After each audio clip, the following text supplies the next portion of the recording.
an age of media surveillance, but some homes are more subtle than others. Donald Trump, for example, has his surname in giant gold letters on the front of his buildings. This guy wants you to know where he is, and that's especially easy at the moment, seeing as he's in the White House. What we're looking at is the opposite of the likes of Donald Trump. We're looking for billionaires that blend in, for those modest properties or properties that might look modest, but on closer inspection have the hallmarks of a billionaire, or properties a little bit more secluded from public view. So what we're not looking at is the home of Mukesh Ambani, who built himself a skyscraper in the middle of Mumbai. Like Ambani, there are some that flaunt their cash and make it known that they've got money, and what better way of doing this than to have a pimped out property that you can shove in people's faces. But there are others that have enormous wealth but would prefer to keep themselves to themselves. It's these top earners that we're interested in for this video as we look at the secret houses of billionaires. Before we start, make sure to subscribe to our channel and comment down below to give your opinions on the secret houses of billionaires. The first house we'll look at belongs to John Caldwell. He's responsible for UK-based cell phone brand Phones for You and is a self-made billionaire. Now, he may not be living in the most subtle area of London, as he's bought himself a mansion in the middle of Mayfair, one of London's most expensive areas. But from the outside, the place blends into the surroundings just like any of the other period properties in the area. But inside, Caldwell is turning his pad into a customized luxury home blending modern and traditional decor. The billionaire and philanthropist bought two Grade 2 listed mansions next door to each other in 2012, which he has joined together with a subterranean basement to create the UK's most expensive home at £250 million. The 15-bedroom home spans over 43,000 square feet of space. The lavish home will include 20,000 sheets of gold leaf once completed, plus a spectacular ballroom with traditional features which will be used to host charity galas. Further additions include a dining room with a river underneath, complete with tropical fish, and a cherry blossom tree installation. The swimming pool features an impressive wall installation to create a lava effect. This is part of the entertainment floor, which also includes a sauna, jacuzzi, and gym, plus a game room with its own pool table. A cinema is also part of the basement entertainment complex. Away from the fun, for John and his family there are private quarters situated at the front of the grand property with space for 3 people. All in all, it's very impressive space, but one that could easily be missed on the streets of London, but if you went inside, it'd definitely be a house you wouldn't forget in a hurry. Now, this next house didn't belong to a billionaire during the 1990s, only a millionaire. It may well do now, as it exists on what is known as Billionaires Row on the Bishop's Avenue. This is a very significant house, as author Salman Rushdie lived here during the 1990s when his life was at threat. After publishing the novel The Satanic Verses, Indian-British author had a target put on him. Iranian cleric Ayatollah Khomeini told the world that he had issued the death penalty for Rushdie, and the fear was that someone would act upon that. This started a period of hiding where the author needed a house capable of securing him from attack. This became 9 The Bishop's Avenue on Billionaires Row. David Ashton Hill, the architect who renovated the home for Rushdie, has said that it was a sensitive and fast-track job completed in 9 months in 1991 and 1992. He said the first priority was a strong security gate and then a porch with a double door to create a space where people could be searched before entry. Then came triple-glazed, bulletproof glass, a network of security cameras,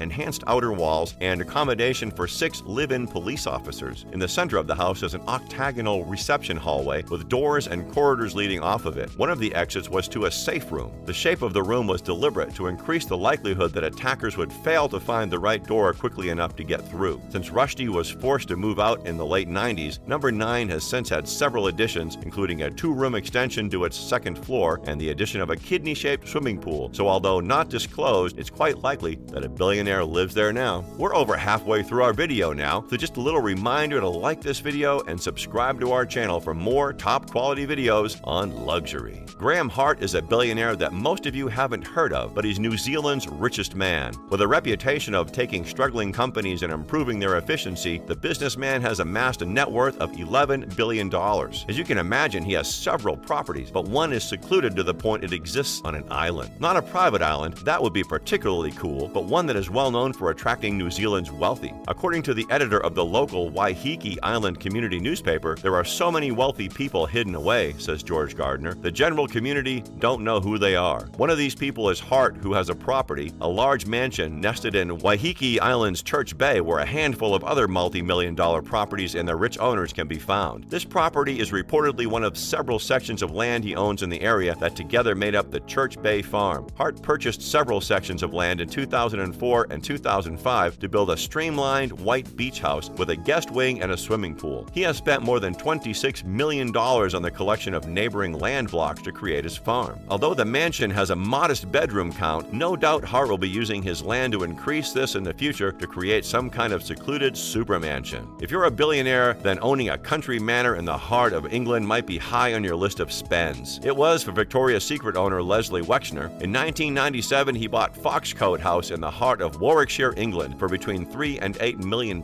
but managed to keep it under wraps until 2015. He has restored the house into a $20 million shooting estate, flies his family and friends into the estate by helicopter once a year, and has built a giant hedge around it to keep his ownership secret. The property sits deep in the English countryside, but Wexner felt the need to give it a little bit more protection from the outside world. The Wexners attend the annual pheasant shooting season each October and host traditional British shooting parties in a former Catholic chapel that adjoins the house. The house also boasts a mezzanine gallery, 11 bedrooms, 5 bathrooms, a suite, and 2 dressing rooms. The billionaire made his fortune when he bought Victoria's Secret, a struggling chain of lingerie stores predominantly aimed at men, for $1 million in 1982. He transformed the company by revamping it and focusing his lingerie on women, and the rest is history. Now he's buying up mansions in England for fun and hosting shooting parties. According to the reports, the house was in a dilapidated state in the 1960s when it belonged to Christopher Boot Holman, an heir to the British Boots the Chemist empire. But Holman started the restoration and Wexner completed the job to turn it into a bespoke shooting lodge fit for a lingerie tycoon. In contrast, investment guru Warren Buffett might be worth around $80 billion, but his home is a lot more modest than that. In 1958, Buffett purchased his 6,570 square foot Omaha home for just $31,500, and he still lives there today. You'd never know that one of the richest billionaires is behind those doors. With inflation and a market rising that still only takes the value to $800,000, which, although not cheap, doesn't really compare to the other houses on this list, valued in the millions to the tens of millions. Buffett's home has 5 bedrooms and 2.5 bathrooms. Fences and security cameras guard the property. Why hasn't Buffett moved to a more extravagant home? In his own typically to-the-point words, he says, "I'm happy there. I'd move if I thought I'd be happier someplace else."